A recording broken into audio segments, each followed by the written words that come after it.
کیونکہ آپ نے سنا تھا 6 ہجری میں حضور صلی اللہ علیہ وسلم نے دنیا بھر کے بہت سارے بادشاہوں کو دعوت اسلام پیش کی، صحابہ لے کر کے گئے خط، اور یہ سلسلہ چلتا رہا۔ 8ویں ہجری میں بھی حضور صلی اللہ علیہ وسلم نے اپنے قاصد صحابی، جیسے آپ سمجھ لیں ایمبیسیڈر، ترجمان، ان کو خط دے کر کے روم کے بادشاہ کے پاس بھیجا، اور وہ لے کر کے جا رہے تھے۔ روم پہنچنے سے پہلے ہی، جس کو آج آپ جو ہے روما کہتے ہیں یا رومانیہ ہے، اٹلی ہے، یہ روم کی سرزمین تھی پہلے۔ آج اس دور میں بھی وہاں پر کفار و مشرکین عیسائیوں کی حکومتیں قائم ہیں، اس دور میں بھی تھیں۔ روم میں جو قیصر روم ہوا کرتا تھا، اس کے پاس خط لے کر کے جا رہے تھے حضرت حارث بن عمیر، لیکن بیچ راستے میں ایک جگہ آتی ہے بلقا، وہاں ایک چھوٹا اور بادشاہ تھا جو روم کے بادشاہ کا ٹیکس دینے والا، یا اس کا باج گزار جس کو کہتے ہیں، اس کا نائب تھا۔ اس نے بیچ میں اس صحابی کو پکڑ کر رسیوں سے باندھ دیا۔ حضور پاک صلی اللہ علیہ وسلم کے قاصد صحابی ہیں، کسی بھی قاصد کے ساتھ چھیڑ چھاڑ کرنا گویا کہ پوری قوم کے ساتھ چھیڑنا ہے۔ مثال کے طور پر اگر ہمارے ملک کا ایمبیسیڈر کسی دوسری کنٹری میں ہے اور اس ایمبیسیڈر کو مارا گیا، تو اس کا مطلب ہے پورے حکومت کو للکارا گیا ہے، کیونکہ وہ حکومت کی طرف سے نمائندہ ہوتا ہے۔ رسول پاک صلی اللہ علیہ وسلم کے صحابی کو اس بلقا کے بادشاہ نے رسیوں میں باندھا اور نہایت ہی بے دردی کے ساتھ اس صحابی کا قتل کیا۔ بیچ راستے میں وہ قتل ہو گئے ہیں حضرت حارث بن عمیر۔ اس دردناک واقعے کی خبر جب مدینہ طیبہ پہنچی، نبی پاک صلی اللہ تعالیٰ علیہ وسلم کو بہت غم ہوا، لیکن اب یہاں پر کرنے کا کیا معاملہ تھا سنیں۔ کسی قاصد کو قتل کر دینا، مار دینا، یہ ہلکا کام نہیں تھا، آسان نہیں تھا۔ نبی پاک صلی اللہ تعالیٰ علیہ وسلم کے اخلاق نبوت سے یہی آپ کو سمجھنا چاہیے کہ قوم کے ایک فرد کو مارنا قوم کو مارنے کے برابر ہے۔ نبی پاک صلی اللہ علیہ وسلم نے سارے صحابہ سے فرمایا کہ یہ نہایت ہی غلط ہے، دستور کے بھی خلاف ہے، پوری دنیا میں ایسا دستور نہیں پایا جاتا، کسی کے قاصد کے ساتھ کچھ نہیں کیا جاتا۔ جنگوں میں لڑائیاں ہوتی ہیں لیکن قاصد کے ساتھ کوئی برا عمل نہیں کیا جاتا۔ حضور پاک صلی اللہ علیہ وسلم کے پاس کتنے کافر مشرکین کے، کفار و مشرکین کے قاصد آتے تھے، لیکن کبھی ان کو ہاتھ تک نہیں لگایا گیا۔ اب جب صحابی رسول قتل ہو گئے تو حضور نے مدینہ طیبہ سے ایک لشکر تیار فرمایا کہ تمہیں روم تک پہنچنا ہے اور اس صحابی رسول کا انتقام ہوگا، خون بہا لیا جائے گا۔ تو جوش جہاد میں صحابہ اکرام جمع ہوئے اور مدینہ طیبہ سے کل ملا کر 3000 صحابہ جمع ہوئے۔ جنگ موتا کی تاریخ میں بیان کر رہا ہوں، 3000 صحابہ جمع ہوئے۔ تو جب نبی پاک صلی اللہ علیہ وسلم ان 3000 کو جمع کیے تو ان کو رخصت کرنے کے لیے ثنیۃ الوداع کی گھاٹیوں تک خود تشریف لائے۔ نبی پاک صلی اللہ علیہ وسلم اس جنگ میں شریک نہیں تھے بظاہر۔ اب حضور پاک صلی اللہ علیہ وسلم نے اپنا جھنڈا سفید رنگ کا حضرت زید بن حارثہ کے ہاتھ میں دیا، جو رسول اللہ کے منہ بولے بیٹے تھے۔ منہ بولے بیٹے ہیں، حضور صلی اللہ تعالیٰ علیہ وسلم نے ان کو پالا ہے، ان کے ہاتھ میں دیا اور لشکر کو یہ تلقین فرمائی کہ اسی مقام پر جانا جہاں حارث بن عمیر کا قتل ہوا ہے، وہاں جا کر کے جب تمہارے مقابل میں لوگ آئیں گے تو پہلے ان کو اسلام کی دعوت پیش کرنا، اگر وہ قبول کر لیں تو تمہارے وہ بھائی اور بہنیں ہیں ان کے ساتھ رحم دلی اور ہمدردی کا معاملہ کرنا، اور اگر وہ جنگ پر آمادہ ہیں تو اللہ کے بھروسے جنگ کرنا۔ یہ تلقین تھی حضور صلی اللہ تعالیٰ علیہ وسلم کی طرف سے۔ اور پھر یہ ارشاد فرمایا تھا کہ زید بن حارثہ اگر قتل ہو گئے، شہید ہو گئے، تو جعفر بن ابی طالب کے ہاتھ میں جھنڈا ہوگا۔ جعفر بن ابی طالب بھی اگر شہید ہو گئے تو عبداللہ بن رواحہ کے ہاتھ میں یہ جھنڈا ہوگا، اور اگر عبداللہ بن رواحہ بھی قتل ہو گئے، شہید ہو گئے، تو سارے مسلمان جسے منتخب کر لیں اس کے ہاتھ میں جھنڈا ہوگا، وہ سپہ سالار ہوگا۔ یہ ساری باتیں حضور پاک صلی اللہ علیہ وسلم نے فوج کو بتائیں اور رخصت فرمایا۔ جب یہ لشکر مدینے سے جا رہا تھا تو ایک عجیب سا منظر تھا، مدینہ طیبہ کے بچے جوان سب باہر آئے تھے اور سارے مسلمان جو مدینے کے تھے ان کو جو رخصت کر رہے تھے سبوں کے لب پر یہی تھا، خدا تمہیں سلامت لائے، خدا تمہیں سلامت لائے۔ یہ 3000 لشکریوں کا ایک جم غفیر جو روم کی طرف نکلا تھا، 3000 سپاہیوں کا لشکر جب روم کی طرف نکلا تو مقام بلقا ابھی آیا نہیں تھا جہاں پر حضرت حارث بن عمیر کی شہادت ہوئی، لیکن اچانک انہوں نے دیکھا کہ روم کا بادشاہ خود فوج اتنی بڑی لے کر کے ان کے مقابل میں آ گیا ہے۔ وہ فوج چھوٹی موٹی نہیں بلکہ 1,00,000 کی فوج لے کر کے آ گیا۔ ادھر 3000 صحابہ تھے رسول اللہ کے، اور ان کے پورے خیال میں یہ نہیں تھا کہ اتنی بڑی فوج سامنے آنے والی ہے۔ اور جب روم کا وہ بادشاہ 1,00,000 کی فوج لے کر چل پڑا تو حضرت زید بن حارثہ کو یہ خبر دی گئی جو سپہ سالار تھے، تو لشکر میں یہ بات پھیل گئی تو سارے لوگ جمع ہوئے اور ایک جگہ پر پڑاؤ کر لیا اور کہا ہم اس واقعے کی خبر رسول اللہ صلی اللہ علیہ وسلم تک پہنچاتے ہیں، مدینہ طیبہ وہاں سے جو خبر آئے گی اس پر عمل کرتے ہیں۔ لیکن حضرت عبداللہ بن رواحہ ایک ایسے صحابی ہیں، انہوں نے آگے بڑھ کر کے کہا اللہ کے رسول نے ہمیں بھیج دیا ہے، رسول اللہ نے اپنا جھنڈا ہمارے ہاتھ میں دے کر کے بھیجا ہے۔ اے زید بن حارثہ، ہمارا مقصد نہ فتح حاصل کرنا ہے، ہمارا مقصد نہ مال غنیمت حاصل کرنا ہے، ہمارا مقصد تو شہادت حاصل کرنا ہے۔ وہ تو اس طرح سے بھی ہو جائے گی، شہادت ہے مطلوب و مقصود مومن، نہ مال غنیمت نہ کشور کشائی۔ حضرت عبداللہ بن رواحہ کی تقریر سے جتنے صحابہ تھے سب کے سب تیار ہوئے اور کہا 1,00,000 کیا اس سے زیادہ بھی آنے دیں، ہم یہاں سے اب پیچھے کی طرف واپس نہ جائیں گے۔ وہ کیسا مضبوط ایمان تھا، جن 3000 صحابہ کی بات کر رہا ہوں، جنگ موطا میں صرف 3000 صحابہ ہیں اور 1,00,000 کی فوج آ رہی ہے، مقابلہ ہو سکتا ہے؟ کتنے گنا زیادہ ہے، کمپیریزن ہو ہی نہیں سکتا۔ اب یہ صحابہ اکرام آگے بڑھتے گئے، اچانک وہ فوج آ گئی، 1,00,000 کی فوج۔ اب جب ان کا آمنا سامنا ہوا، ایک میدان جہاں موطا کا علاقہ ہے وہاں پر یہ لوگ رک گئے۔ عزیزان گرامی وقار، اب اس میں صحابہ اکرام کی جواں مردی دیکھنے کا منظر ہے۔ حضرت زید بن حارثہ جھنڈا لیے ہوئے تھے اور انہوں نے گھوڑے پر بیٹھ کر کے پوری 1,00,000 فوج کو مخاطب کر کے فرمایا کہ میں تمہیں اسلام کی دعوت دیتا ہوں، رسول اللہ صلی اللہ تعالیٰ علیہ وسلم کے دامن رحمت میں آنے کی دعوت دیتا ہوں۔ ان میں سے کسی کافر نے قبول نہیں کیا بلکہ تیروں سے اور تلواروں سے جواب دیا۔ جب وہاں سے تیر برسنے لگے، حضرت زید بن حارثہ نے کہا کہ اب ان کے ساتھ جنگ کی شروعات ہوگی جیسے میرے آقا نے حکم فرمایا۔ یہ اتنے ہی صحابہ تھے اور رن ٹوٹ پڑا، یعنی پورے جنگ کا میدان گھماسان کا۔ یہ صحابہ اپنے گھوڑوں سے اتر کر پیادہ چلنے لگے اور ان فوج کے اتنے بڑے ٹکڑیوں میں داخل ہونے لگے۔ صحابہ کے اندر وہ جوش تھا، جب ظاہر سی بات ہے جس کو شہادت ہی حاصل کرنا ہو، جسے اللہ کا قرب ہی حاصل کرنا ہو، جان بچانے کی فکر ہی نہ ہو، تو پھر ان کو کوئی طاقت روک بھی نہیں سکتی۔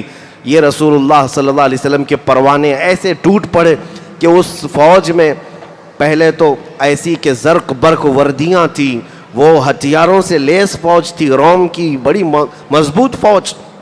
حضرت زید بن حارثہ جیسے ہی آگے گئے، ان کو نہایت ہی بے دردی کے ساتھ رومی فوج نے قتل کر ڈالا۔ حضرت زید بن حارثہ یہ رسول اللہ صلی اللہ علیہ وسلم کے منہ بولے بیٹے ہیں، وہ میدان جنگ میں شہید ہو گئے۔ اتنا تیروں سے برچھیوں سے انہیں زخمی کر دیا گیا تھا کہ وہ اٹھ نہ سکے، اور ان کے گرنے سے پہلے ہی حضرت جعفر بن ابی طالب اپنے ہاتھ میں جھنڈا لے لی۔ یہ جعفر بن ابی طالب کون ہے؟ یہ مولا علی کرم اللہ وجہہ الکریم کے سگے بھائی ہیں، حیدر کرار کے بھائی ہیں، رسول اللہ صلی اللہ تعالیٰ علیہ وسلم کے چچیرے بھائی ہیں۔ انہوں نے ہاتھ میں جھنڈا لے لیا اور آگے بڑھتے رہے، اور جیسے ہی انہوں نے ایک نعرہ دیا اپنی فوج میں اور جوش آیا۔ حضرت جعفر طیار آگے بڑھے ہی تھے کہ رومی فوجیوں نے حضرت جعفر بن ابی طالب کو بیچ میں سے ایسا کاٹ دیا کہ ان کا جسم آدھا آدھا ہو گیا۔ حضرت جعفر بن ابی طالب 2 ٹکڑوں میں شہید ہو گئے، اور اس سے پہلے ان کے اوپر اتنے تیر مارے گئے تھے کہ صحابہ کہتے ہیں، بخاری شریف کی حدیث ہے، جب حضرت جعفر بن ابی طالب کی لاش زمین پر گری تھی تو ہم نے ان کے جسم کو اٹھایا اور گنا تھا تو ٹوٹل 90 زخم ان کے جسم میں موجود تھے، 90 تیر لگے ہوئے تھے۔ 90 تیر لگنے کے بعد ان کے دونوں ہاتھ کاٹ دیے گئے تھے۔ حضرت جعفر کے دونوں ہاتھ کاٹ دیے گئے تھے کیونکہ انہوں نے جھنڈا سنبھالا ہوا تھا، علم سنبھالا ہوا تھا. جھنڈا گر جانے کا مطلب ہے کہ مسلمانوں کا وقار، ان کی عزت گر گئی. لیکن حضرت جعفر بن ابی طالب نے جب ایک ہاتھ کاٹا گیا تو بائیں ہاتھ سے جھنڈا سنبھالا، دوسرا ہاتھ کاٹا گیا تو آپ نے منہ میں جھنڈے کو پکڑا تھا، اور فوراً ہی حضرت عبداللہ بن رواحہ نے جھنڈا تھام لیا. جب حضرت جعفر بن ابی طالب کی لاش زمین پر آ گری، 2 صحابہ شہید ہوئے جو سپہ سالار تھے، تیسرے عبداللہ بن رواحہ تھے. یہ جنگ اتنی گھمسان کی ہے، اس کو بیان کرنا بہت آسان نہیں ہے. جنگ موتا ہے، ایک طرف 1 لاکھ کی دندناتی ہوئی فوج اور دوسری طرف 3000 صحابہ جو چل کر کے مدینے سے اتنی دور آئے ہیں. جارڈن کا علاقہ 1000 کلومیٹر سے زیادہ کا فاصلہ ہے مدینہ طیبہ سے. جارڈن جنگ موتا جہاں ہوئی ہے، حضرت عبداللہ بن رواحہ جیسی میدان میں اترے، ان کے سگے بھائی ہیں میدان میں، وہ کہتے ہیں ہمیں معلوم تھا کہ اس فوج میں کھانے پینے کی بھی قلت ایسی تھی کہ آج میرے بھائی عبداللہ بن رواحہ جھنڈا تو اٹھائے ہیں لیکن پچھلے 2 دنوں سے ان کی حلق میں ایک لقمہ بھی نہیں گیا ہے. انہوں نے بھنے ہوئے گوشت کا ایک ٹکڑا اپنے پاس سنبھالا ہوا تھا. وہ حضرت عبداللہ بن رواحہ کے پاس آئے، کہا آپ جھنڈا اٹھائے ہیں، بڑی ذمہ داری ہے، تھوڑا کچھ کھا لیں.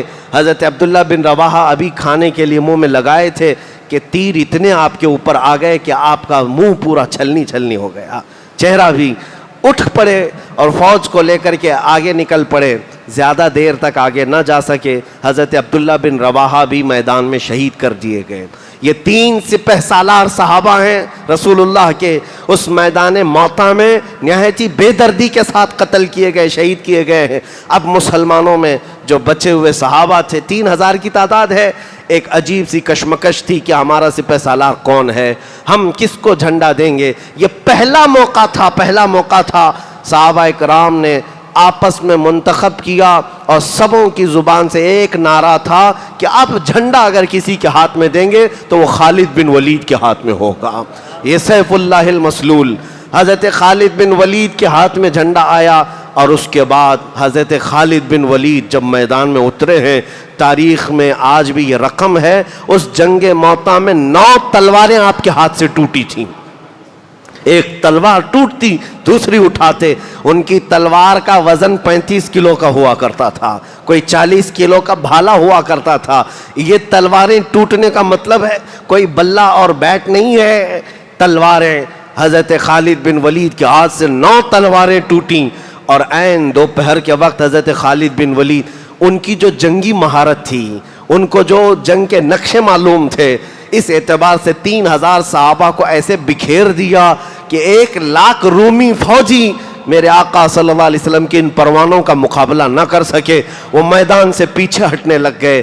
تاریخ میں عیسائیوں نے لکھا ہے، ہم نے پہلی مرتبہ ایسی تاریخ پڑھی ہے کہ 1 لاکھ کی فوج میدان سے پیچھے آنے میں ہی عافیت سمجھ رہی ہے، اس لیے کہ حضرت خالد بن ولید نے صرف 3000 صحابہ کو ایسے ٹکڑیوں میں بانٹ کر کے رکھا تھا مقابلے کے لیے کہ وہ 1 لاکھ کا جتھا بھی ان کا مقابلہ کرنے سے عاجز آ گیا تھا. شام سے پہلے یہ رومی فوجیوں کے بادشاہ کی طرف سے اعلان ہوا کہ میدان خالی کر دیا جائے، پیچھے ہٹ جائے، اس لیے کہ قتل زیادہ ہو سکتا ہے.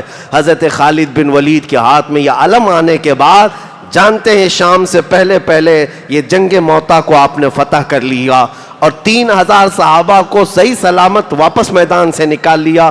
اس پوری جنگ میں حیرت کی بات یہ ہے 1 لاکھ رومی فوجیوں نے مل کر کے جو رسول اللہ صلی اللہ علیہ وسلم کے چہتے صحابہ کو قتل بھی کیا ہے تو ٹوٹل تعداد 12 صحابہ کی تھی. 12 صحابہ قتل ہوئے تھے، شہید ہوئے تھے، جن کے مزارات آج بھی جنگ موتا میں ہیں. 1 لاکھ فوج نے مل کر کے 3000 پر حملہ کیا ہے، لیکن شہید کتنے ہوئے؟ صرف 12 لوگ ہوئے. لیکن حضرت خالد بن ولید کے ہاتھوں سے ہی 1 نہیں 2 نہیں 70 سے زیادہ مارے گئے ہیں رومی، اور کئی لوگ قتل ہوئے ان مسلمانوں کے ہاتھ سے. یہ اللہ کی مدد نہیں ہے تو اور کیا ہے، یہ رب العالمین کی طرف سے نصرت نہیں ہے تو اور کیا ہے.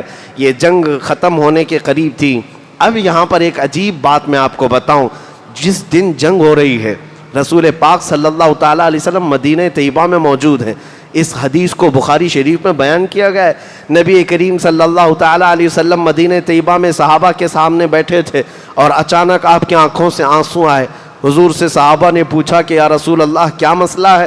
حضور فرما رہے ہیں میں یہیں سے جنگ موتا کو ملاحظہ کر رہا ہوں، مدینے میں بیٹھ کر جنگ موتا کو ملاحظہ کر رہا ہوں۔ حضور پاک صلی اللہ تعالیٰ علیہ وسلم فرماتے ہیں میرا زید بن حارثہ شہید ہو گیا ہے، اسے رومیوں نے قتل کر ڈالا ہے، اب جھنڈا جعفر بن ابی طالب کے ہاتھ میں ہے۔ تھوڑی دیر کے بعد حضور صلی اللہ علیہ وسلم مدینہ طیبہ میں بیٹھ کر فرماتے ہیں اب جھنڈا جعفر بن ابی طالب کے ہاتھ سے بھی نکل گیا، کافروں نے ان کے جسم کے 2 ٹکڑے کر دیے ہیں، عبداللہ بن رواحہ نے جھنڈا سنبھال لیا ہے۔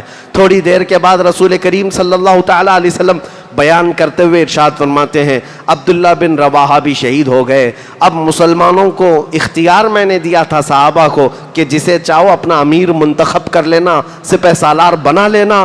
حضور صلی اللہ تعالیٰ علیہ وسلم فرماتے ہیں میرے صحابہ بالکل حق راستے پر ہیں، انہوں نے چنا ہے تو ایسے کو چنا ہے جو اللہ کی تلواروں میں سے ایک تلوار ہے، خالد بن ولید کو چنا ہے۔ یہ کون بیان کر رہا ہے؟ میرے مصطفیٰ کریم صلی اللہ علیہ وسلم مدینے میں بیٹھ کر کے بیان کر رہے ہیں۔ اور جنگ کہاں ہو رہی ہے؟ جنگ موتا جارڈن کے علاقے میں ہو رہی ہے۔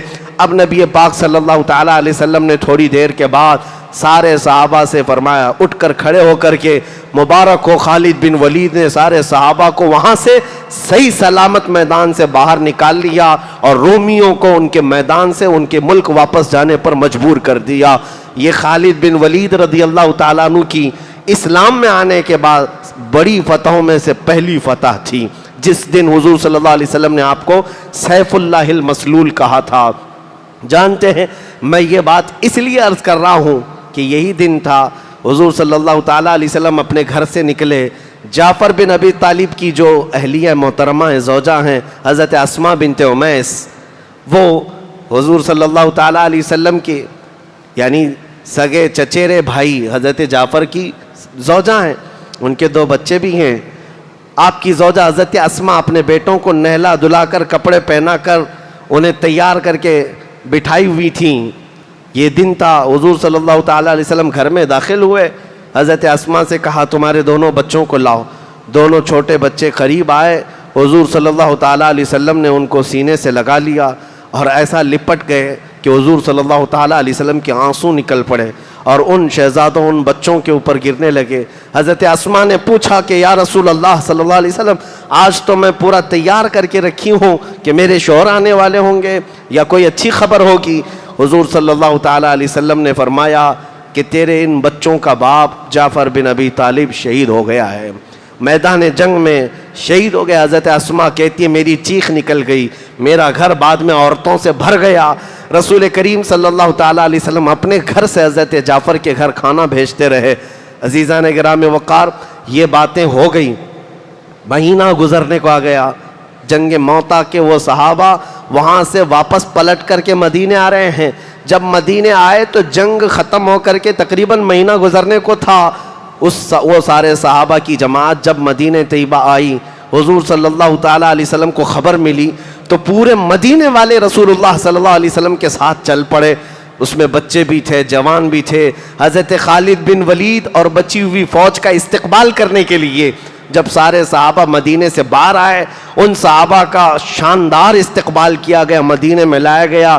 اب اس میں ایک صحابی حضرت یعلا، وہ کہتے ہیں کہ میں بڑھ کر کے حضور صلی اللہ علیہ وسلم کے قدموں میں گرا، حضور نے اٹھا لیا اور کہتے ہیں میرا دل بھر آیا تھا کہ میں جنگ کے حالات بتا دوں کہ میں نے کیا کیا دیکھا ہے جنگ موتا میں، کون کون شہید ہوئے، سب خبریں دے دوں۔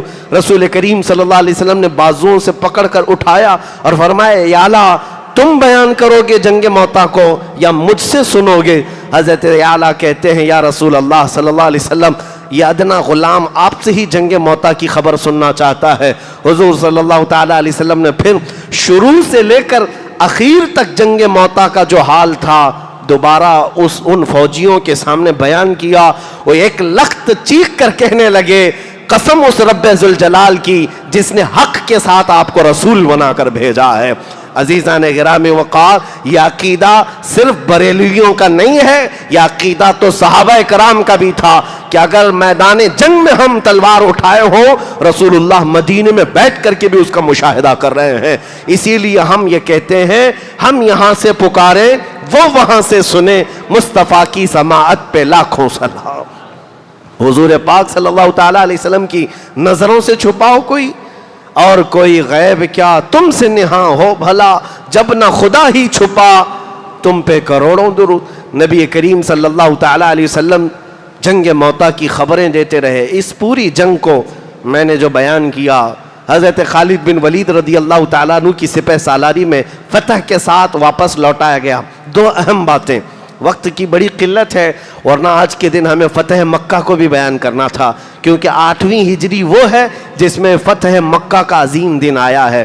رسول کریم صلی اللہ تعالیٰ علیہ وسلم پورے 8 سال کے بعد دوبارہ مکہ میں نہایتی شان کے ساتھ اجلال فرمایا تھا، مکہ میں داخل ہوئے تھے 10,000 صحابہ کے ساتھ، نہ جنگ تھی، نہ جدال، نہ قتل و قتال، اس کو بھی بیان ہونا تھا فتح مکہ کو۔ اللہ نے اگر موقع عطا کیا، زندگی عطا کی تو اگلے سیشن میں انشاءاللہ عرض کریں گے۔